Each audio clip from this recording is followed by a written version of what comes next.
Hi friends, இன்றைக்கி ஒரு sweet recipe தாங்க பார்க்க போகிறோம். பிரெட் புட்டிங்க. மில்க் பிரெட் வந்து எடுத்திருக்கேங்க. இதுக்கு 2 முட்டை வந்து எடுத்திருக்கேன். 3 டேபிள் ஸ்பூன் அளவுக்கு வந்து ஃபஸ்ட்டு சுகரை வந்து கேரமலைஸ் பண்ணி எடுத்துக்கலாங்க. நம்ம எந்த பாத்திரத்தில் வந்து ப்ரிப்பேர் பண்ண போகிறோமோ அந்த பாத்திரத்தில் வந்து சுகரை வந்து கேரமலைஸ் பண்ணி வச்சுருக்கிறத வந்து ஸ்ப்ரெட் பண்ணி விட்டுருங்க.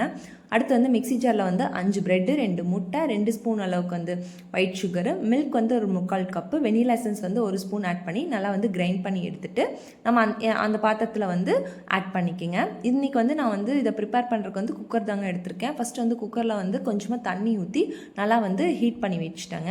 நம்ம வந்து ப்ரிப்பேர் பண்ணி வச்சுருக்க அந்த பாத்திரத்தை வந்து அதுக்குள்ளே வச்சு நான் லிட்டை க்ளோஸ் பண்ணுற மாதிரி தான் பாத்திரம் வந்து எடுத்திருக்கேன். அதுக்கப்புறம் வந்து குக்கரோட லிட்டை வந்து கேஸ் கட்டோ விஷில் போடாமல் ஒரு 25 மினிட்ஸ்க்கு வந்து வேக வச்சுருங்க. நல்லா வெந்துடும். வெந்ததுக்கப்புறம் ஆறுனதுக்கப்புறம் பார்த்திங்க அப்படின்னா நம்ம ஃப்ரிட்ஜில் வந்து ஸ்டோர் பண்ணிவிட்டு 1 ஹவருக்கு அப்புறம் எடுத்து நம்ம கட் பண்ணி சாப்பிடும்போது செம்ம டேஸ்ட்டாக இருக்குங்க. கண்டிப்பாக வந்து ட்ரை பண்ணி பாருங்கள். பாய், தேங்க்யூ.